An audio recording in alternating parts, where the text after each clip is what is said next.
এদের সম্পত্তিও পিএমএল আইনের ধারা অনুযায়ী নিলামে চড়বে। শাহজাহানের নাম শুনেছেন? 3টে গাড়ি সবে অকশন হয়েছে, বাড়িও অকশন হবে। চিন্তা করবেন না, ভারতবর্ষের পিএমএলএ আইন এত কঠিন, এত কঠোর, একটা সময় দেখবেন আবার মাছ বিক্রি করে সংসার চালাতে হবে। বাকি ট্রাইবেল জনজাতিদের সঙ্গে কি করেছেন দেউচা পাচামিতে? 29 তারিখে একবারে দস্তাবেজ ডকুমেন্ট নিয়ে আসছি, আপনাদের জন্য 20 সেট জেরক্স করে নিয়ে আসছি। কি করেছে শামিরুল আর বিধান রায় তার কীর্তি খুলে দিয়ে যাব। এবং জেনে রাখুন, আপনারা ওই দিন টিভির পর্দায় লক্ষ্য রাখবেন, অর্ধেক যদি মমতা ব্যানার্জি থাকে, অর্ধেক বিরোধী দলনেতা শুভেন্দু অধিকারীও থাকে। ওই দিন বিরাট হিন্দু সম্মেলন হবে, 1 লাখ হিন্দুকে নিয়ে এই জালি হিন্দুর কীর্তি ফাঁস করব। আমাকে সুকুমার বাবুর ইতিহাস দিয়েছেন ধ্রুব সাহা। আমি নিলে কি হয় জানেন? ভাবছেন অনুব্রত তো বাইরে, মমতা তো নেই, ভাইপো তো জেলে, খাবো কি? অপেক্ষা করুন। আপনারা কি জানেন ইতিমধ্যে 4 লক্ষ লোককে ইডি টাকা ফেরত দিয়েছে। আগামী 6 মাসের মধ্যে আরো 30 লক্ষ ডিপোজিটার টাকা ফেরত পাবে। ইডি ইতিমধ্যে রোজ ভ্যালির সমস্ত সম্পত্তি নিলাম চড়িয়ে 800 কোটি টাকা তার তহবিলে জমা করেছে। মোদিজি হ্যাঁ তো মুমকিন হ্যাঁ। মোদি অনেক দিন ছিল, আবার যান। করাপশনের মামলায় সর্বোচ্চ সাজা হয় 6 বছর, প্রায় 2 বছরের কাছাকাছি জেল কেটেছে। সাময়িক বিরতি, আরো 4 বছর বাকি আছে। অ্যাকাউন্ট গুলো ফ্রিজ, সম্পত্তিগুলো বাজেয়াপ্ত। এরপরেও বরদাস্ত করবেন? 500,000-এ বিক্রি হবেন? পুলিশের ভয়ে মাথা নত করবেন? জিহাদিদের আক্রমণের ভয় সারেন্ডার করবেন? হাতের বাইরে তো চলে গেছে বন্ধু নানুর, হাতের বাইরে তো চলে গেছে লাভপুর, হাতের বাইরে তো মুরার ওই হাসান লাঠি, হাতের বাইরে চলে গেছে বীরভূম টুলু। নতুন বোতল পুরনো মদ চলছে, চলবে। 100 টাকা উঠবে, 75 টাকা ভাইপোর কাছে যাবে। একমাত্র ওষুধ নন্দীগ্রামে দিয়েছি হারিয়ে, আর একটা বড় ওষুধ দিতে হবে আপনাদের। বাকিদেরও পরিণতি কি হয় শুধু দেখতে থাকুন, দেখতে থাকুন আপনারা। 80,000 জেলোটিন কাণ্ড কোনোটাই ছাড়ব না, হিসাব হবে।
একটি সনাতনী প্রক্রিয়া। তাদের সমাধিকে আপনি তুলে ফেলে দিতে চাইছেন। মাননীয় সুকুমার মুখার্জি তাকে মদত করছেন এখানকার এমএলএ, যিনি গত বছর 23 সালে ঘাড় ধাক্কা খেয়েছিলেন বকটুইতে, আশিস ব্যানার্জি, এবং তার তোলাবাজ ভাইপো, ওটারও নাম অভিষেক। সাথে তো পুলিশ আছে, সাথে তো তারাপীঠ ডেভেলপমেন্ট অথরিটি এবং সাধারণ প্রশাসন, এসডিও সহ তারা আছেন। আমাদের এই মহাশ্মশান একটি পবিত্র জায়গা। তারাপীঠ মহাশ্মশান ইতিহাস প্রসিদ্ধ। গোটা ভারতবর্ষ নয়, ভারতবর্ষের বাইরে থেকেও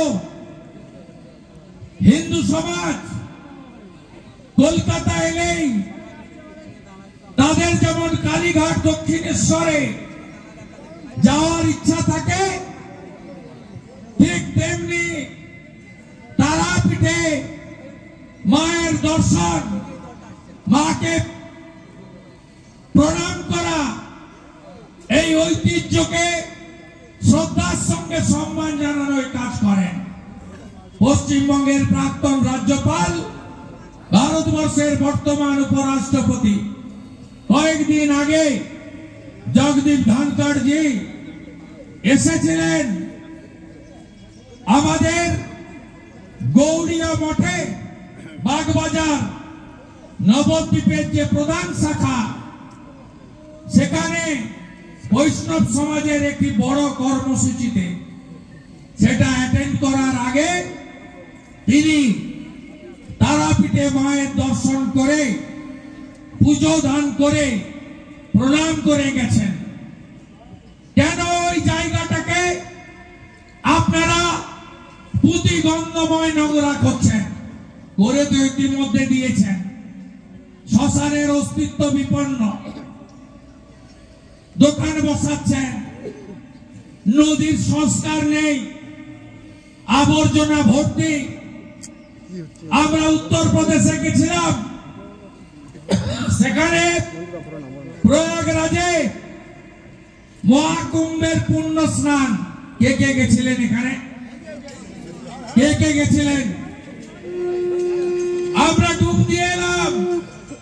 66 কোটি হিন্দু, বাংলার 3 কোটি হিন্দু, চোখের সামনে যোগীজি, মোদীজি তাদের গঙ্গা মা, যমুনা মা, সরস্বতী মা কি পবিত্র, কি পরিচ্ছন্ন আমাদের এই নদীগুলো, যাকে আমরা মাতৃরূপে প্রণাম করি, পুজো করি।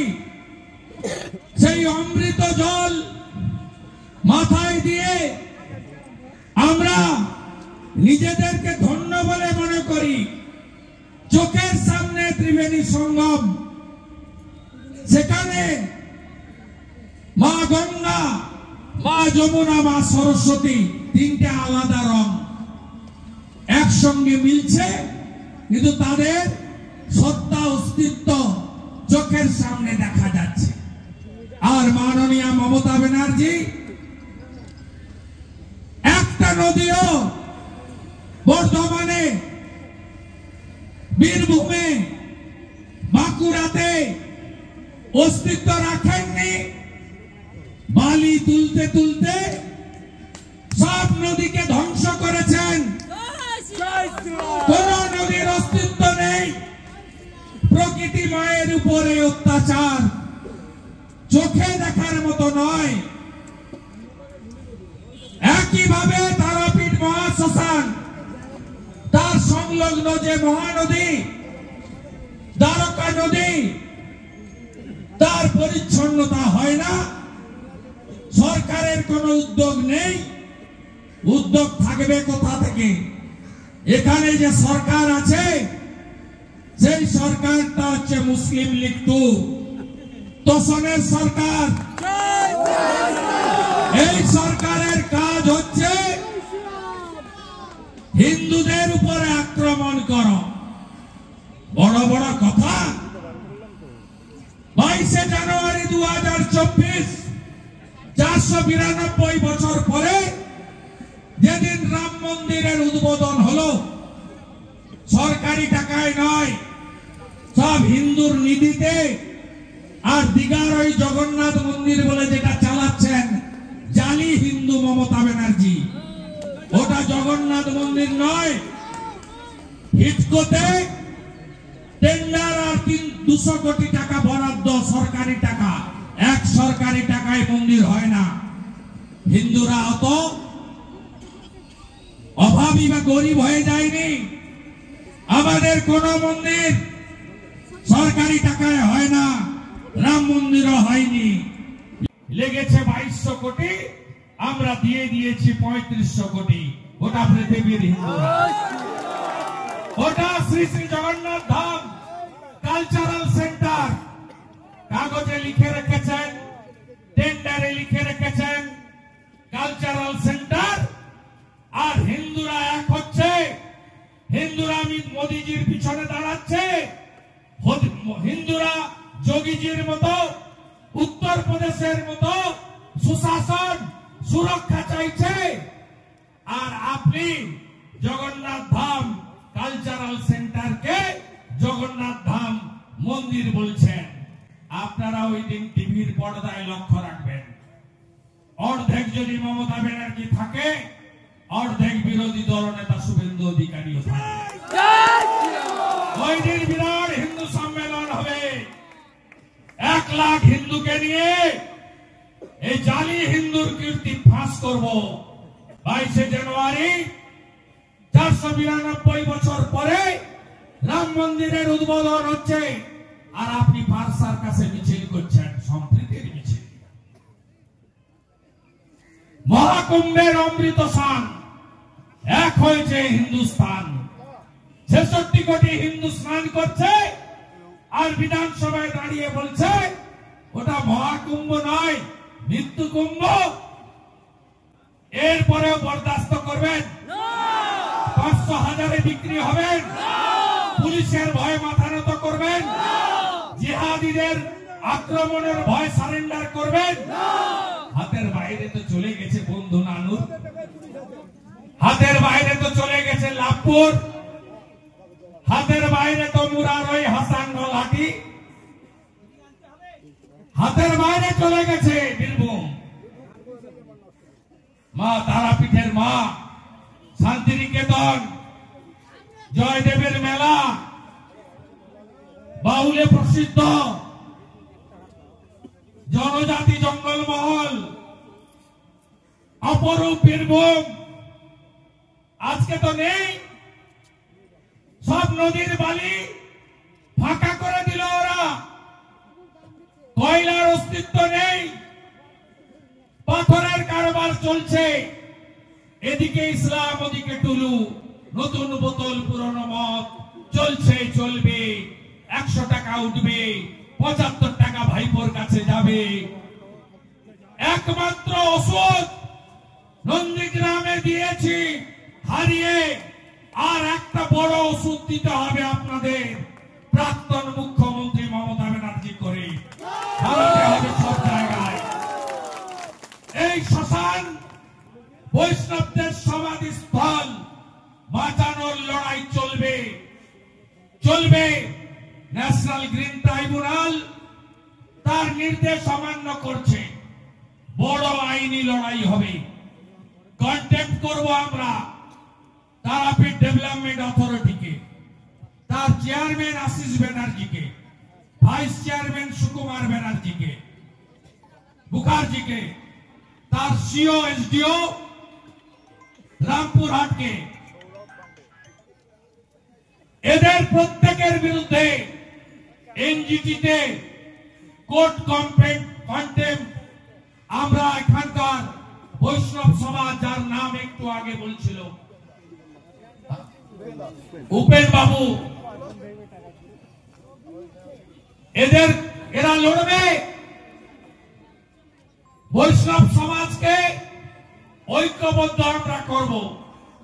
আমি নগর মন্ডল থেকে জেলা প্রেসিডেন্ট শ্যামাদা সহ, জগন্নাথ সহ, অনুপ সাহা সহ প্রত্যেক নেতৃত্বকে অনুরোধ করব, আজকে এই টানা ধর্ণা কর্মসূচি সমাপ্তি ঘোষণা করতে এবং আইনি লড়াই শুরু করতে।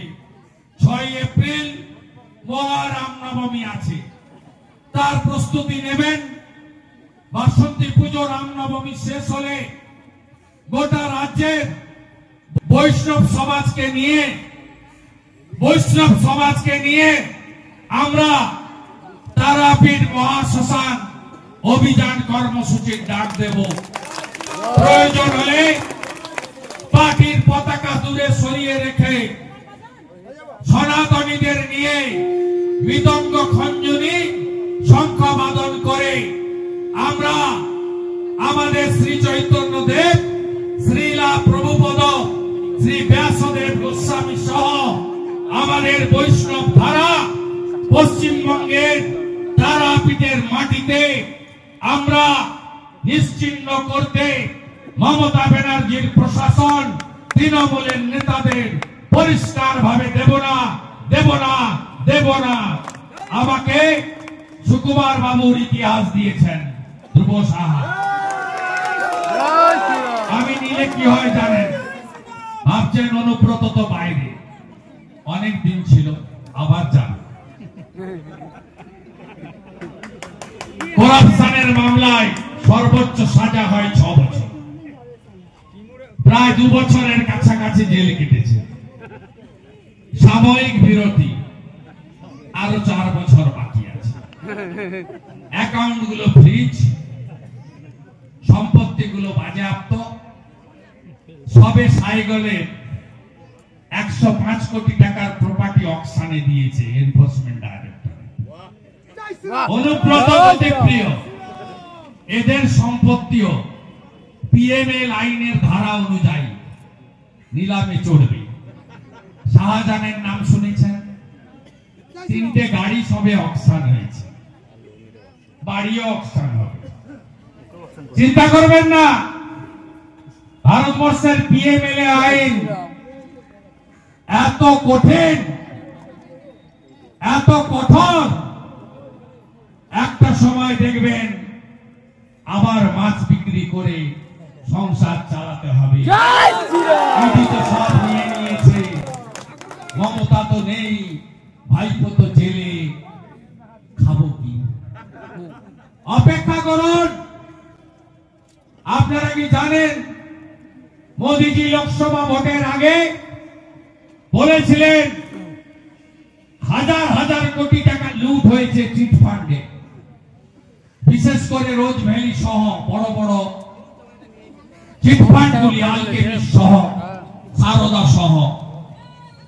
আপনারা কি জানেন ইতিমধ্যে 4 লক্ষ লোককে ইডি টাকা ফেরত দিয়েছে।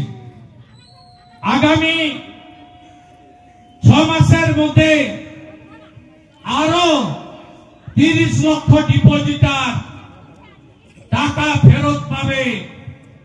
ইডি ইতিমধ্যে রোজ ভ্যালির সমস্ত সম্পত্তি নিলাম চড়িয়ে 800 কোটি টাকা তার তহবিলে জমা করেছে।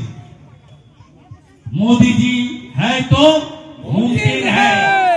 মোদিজি কথা দিয়ে গেছিলেন কৃষ্ণনগরে অমৃতা রায়ের সভাতে, আমি চিটফান্ডে প্রতারিত বাংলার লক্ষ লক্ষ স্মল ডিপোজিটার গরিবের টাকা ফেরত করাবো। তিনি তার কথা রাখছেন। তাই বীরভূমে বালি চোর, কয়লা চোর, পাথর চোর এরা সাবধান থাকবেন। তারাপীঠ ডেভেলপমেন্ট অথরিটির টাকা চোর।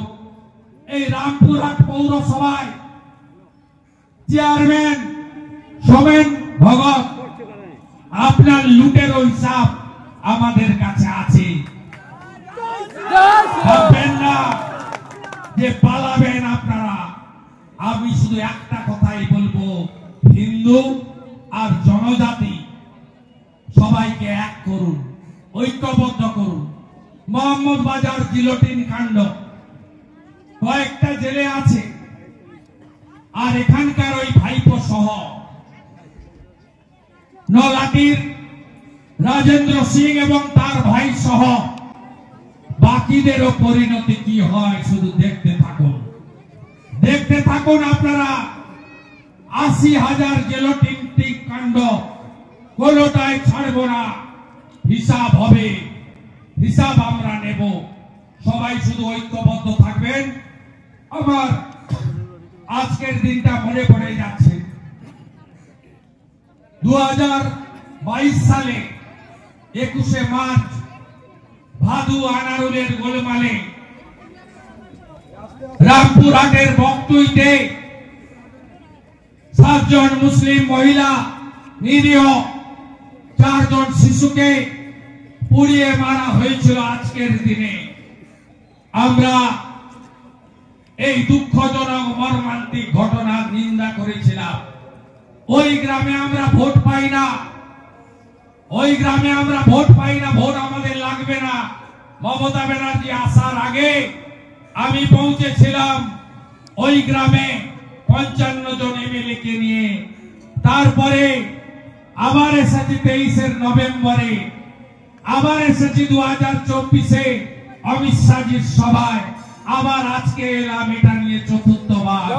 রামপুরহাট আছে, তারাপীঠ আছে, এর পরের দিন তারাপীঠে বৈষ্ণব সমাজকে নিয়ে যাব, মাকে দর্শন করব, মাকে প্রণাম করব, আর তারাপীঠ মহাশ্মশান রক্ষার এই লড়াই আমরা জিতব, আমরা জিতব, আমরা জিতব। দেউচা পাঁচামি নিয়ে পাথর তোলার যে ব্যবসা পরিকল্পনা করেছেন মমতা ব্যানার্জি, আগামী 29 তারিখ শনিবার সিউড়ি জেলা অফিসে আমি একটি সাংবাদিক সম্মেলন করব। সমস্ত তথ্য সহযোগে দেউচা পাঁচামিতে রাজ্যসভার এমপি সামিরুল, এখানকার ডিএম বিধান কি করেছে তার প্রমাণ সহ 29 তারিখে আমি এখান থেকেই রাজ্যের মানুষকে বলবো, এদের এতটুকু সংশোধন হয়নি। কয়লাকে দুধে সিদ্ধ করলে কয়লা কালোই থাকে, তৃণমূল তাই চোর চোরই থাকে, তৃণমূলের পরিবর্তন হতে পারে না। জয় জয় শ্রীরাম, জয় জয় শ্রীরাম। ও হিসাব করে দেখছে কতগুলো রিগিং করতে পারবো, কতগুলো জায়গায় মুসলিম ভোট বেশি আছে, কতগুলো জায়গায় ছাপ্পা মারবো, কতগুলো জায়গায় ইভিএম চেঞ্জ করব, কতগুলো কি করব, এইসব করে দেখছে। গতবারে 213 হয়েছিল, এবারে যদি 215 পাওয়া যায়। আর আমরা রাজনৈতিক অঙ্ক করছি, 210টা সিট আছে পশ্চিমবঙ্গে, যেখানে ওই সকল তুষ্টিকরণের ভোট ব্যাংকে বাদ দিয়েও যদি হিন্দুরা এক হয়, জনজাতিরা সাথ দেয়, তাহলে 210টা সিট আছে যেখানে অন্যদের সাহায্য লাগবে না। হিন্দু সমাজ যদি মনে করে আমার অস্তিত্ব রক্ষা করতে হবে, শ্যামাপ্রসাদ মুখার্জি আমাকে ভারতে রেখে দিয়ে গেছে, নইলে আমার দশা বাংলাদেশের মতো হতো। 600 মন্দির ভেঙেছে ওখানে, কিরনাহারে মারছে দোলের দিন, ওই নিউজ করেন না তো। সাঁইতিয়াতে 12টা লোকের মাথা ফাটিয়ে দিয়েছে, কপালে বৈষ্ণব তিলক, গলায় তুলসী, দেখে এলাম মাকে মেরেছে একজন বয়স্ক মাকে, মাথাগুলো হয়ে গেছে, 6টা স্টিচ। কোন চ্যানেল তো বীরভূমে দেখান না আপনারা, কেন করেন না? কেন পুলিশ গিয়ে শুধু বেছে বেছে হিন্দুদের বাড়িতে আক্রমণ করে, যে হিন্দু মার খেয়েছে সেই হিন্দুকে গ্রেফতার করছে?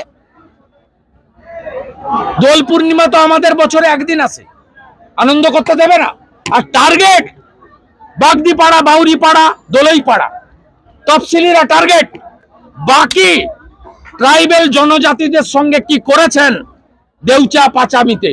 29 তারিখে একবারে দস্তাবেজ ডকুমেন্ট নিয়ে আসছি, আপনাদের জন্য 20 সেট জেরক্স করে নিয়ে আসছি। কি করেছে সামিরুল আর বিধান রায় তার কীর্তি খুলে দিয়ে যাব। এবং জেনে রাখুন, টিচার রিক্রুটমেন্ট স্ক্যামের থেকেও বড় স্ক্যাম হয়েছে দেউচিয়া পাচামিতে 1400-1600 রিক্রুটমেন্টে।